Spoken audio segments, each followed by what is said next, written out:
Hello friends, welcome to Vamja education. આ વિડીયોમાં આપણે ભણવાના છીએ ધોરણ 8 વિષય ગણિતનું ચેપ્ટર નંબર 9 છે માપન, જેમનું આપણે પહોંચ્યા છીએ સ્વાધ્યાય 9.2 નો પ્રશ્ન નંબર 7. તો ચાલો ફટાફટ આપણે વિડીયોની શરૂઆત કરીએ. ચાલુ કરતા પહેલાં જો તમે આ ચેનલને સબસ્ક્રાઇબ નથી કરી તો સબસ્ક્રાઇબ કરીને બેલ આઇકન દબાવો, વિડીયોને લાઇક કરો તથા આ વિડીયોને તમારા ફ્રેન્ડ સાથે ચોક્કસથી શેર કરો. ચાલો ફટાફટ આપણે વિડીયોની શરૂઆત કરીએ. મિત્રો, એક વસ્તુ ખાસ કહેવાની કે મેં એનાલિટિકમાં જોયું હતું ગયા વિડીયોમાં કે છોકરાઓ લાઇક ઓછું કરે છે, તો ચોક્કસથી તમે લાઇક કરીને મોટિવેટ કરી શકો છો. વાત કરીએ આ દાખલાની, તો આ દાખલો બહુ સહેલો સરળ છે, થોડું કંઈ ટેન્શન લેવાનું નથી. એકદમ સિમ્પલ રીતના આપણો આન્સર આવી જશે. 7 મીટર ત્રિજ્યા અને 3 મીટર ઊંચાઈવાળી એક બંધ નળાકાર ટાંકી. શબ્દ યાદ રાખજો, શું છે તો કે બંધ નળાકાર ટાંકી કીધી છે. આપણી પાસે નળાકારના બે સૂત્ર છે, એક બંધ નળાકાર અને એક ખુલ્લું નળાકાર. ખુલ્લું નળાકાર કોને કહેવાય તો કે અહીંયા મારી પાસે આ એક કાગળ છે, આ કાગળને વાળી અને જો હું આવું નળાકાર બનાવું તો આમાં ઉપર નીચે ખુલ્લું રહીએ. આ હું તમને જોઉં તો દેખાય, બરાબર, આમાં ઉપર નીચે ખુલ્લું રહીએ, તો આને ખુલ્લું નળાકાર કહેવાય. જો ઉપર અને નીચે હું આવી રીતના ઢાંકણું ઢાંકી દઉં તો આને કહેવાય બંધ નળાકાર. તો આમાં બંધ નળાકારની વાત કરવામાં આવેલી છે, સૂત્ર મૂકશું બંધ નળાકારની.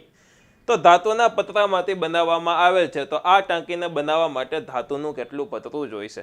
દાખલા તરીકે માની લ્યો કે આ ધાતુનું પતરું છે, બરાબર, આમાંથી નળાકાર બનાવવાનું છે, એટલે આમ ગોળ વાળી દઈએ, નળાકાર બનાવવાનું છે. આ ધાતુના પતરાનું ક્ષેત્રફળ અને આ નળાકારનું ક્ષેત્રફળ અથવા તો પૃષ્ઠફળ બંને કેવા હોય? સમાન હોય. તો આપણે નળાકારનું પૃષ્ઠફળ એટલે કે ક્ષેત્રફળ શોધી લેશું. તો જુઓ, સૌથી પહેલાં આપણી પાસે નળાકારની ત્રિજ્યા કેટલી છે? 7 મીટર. તો એ વસ્તુ સ્ટેપ બાય સ્ટેપ આપણે લખવા માંડીએ. તો સૌથી પહેલાં લખશું કે ત્રિજ્યા r બરાબર 7 મીટર. હવે આપણી પાસે ઊંચાઈ છે h, ઊંચાઈ h બરાબર 3 મીટર. બંધ નળાકાર કીધું છે એટલે લખીએ બંધ નળાકાર ટાંકીનું ક્ષેત્રફળ બરાબર બંધ નળાકાર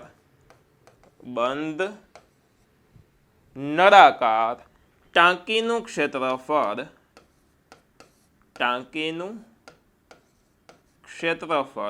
બરાબર જોજો શું થશે? 2πr કૌંસમાં r વત્તા h. આ શું છે? બંધ નળાકાર ટાંકીનું ક્ષેત્રફળ છે કે 2πr કૌંસમાં r વત્તા h. હવે સિમ્પલ આપણે કિંમત મૂકીએ, બરાબર. સિમ્પલ કિંમત એટલે શું તો કે આ બે છે એમને એમ રાખો. પાઈની કિંમત આપણને સૌને આવડે, 22/7 થાય. r એટલે કે ત્રિજ્યા આપણી પાસે છે 7 મીટર, એટલે એ 7 રાખો.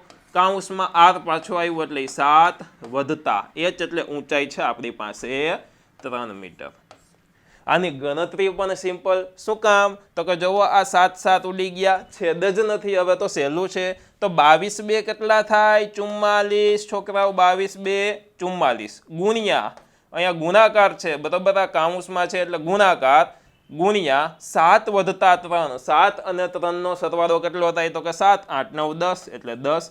હવે આ ગુણાકાર કરવાની જરૂર નથી, એમને ડાયરેક્ટ જવાબ આવી જાય 440. એકમ શું છે? મીટર.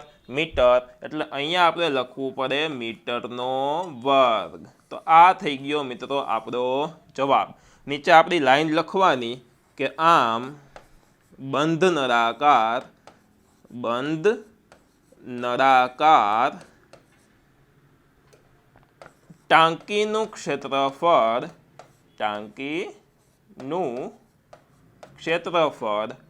440 મીટર વર્ગ છે. તો આ થઈ ગયો મિત્રો આ 7મા દાખલાનો જવાબ. ખૂબ શોર્ટ એન્ડ સિમ્પલ દાખલો છે, લખવો હોય લખી લઈએ. આમની પીડીએફ ફાઇલ જોતી હોય તો આપણી ટેલિગ્રામ ચેનલની અંદર તમને મિત્રો મળી જશે. અને હા મિત્રો, બીજી વસ્તુ, જો તમારે તમારા ધોરણનો એટલે કે ધોરણ 8નો કોર્સ ખરીદવો છે તો ડિસ્ક્રિપ્શનમાં વામજા એજ્યુકેશન એપ્લિકેશનની લિંક છે, ત્યાંથી તમે ચોક્કસથી તમારા સબ્જેક્ટનો, તમારા ધોરણનો કોર્સ તમે ખરીદી શકો છો. અને હા, વોટ્સઅપમાં તમારા વિડીયો જોતા હોય તો વોટ્સઅપ ચેનલમાં જોઈન થઈ શકો છો. ભણતા રહ્યો, ગણતા રહ્યો, પ્રેમ કરતા રહ્યો. ધન્યવાદ.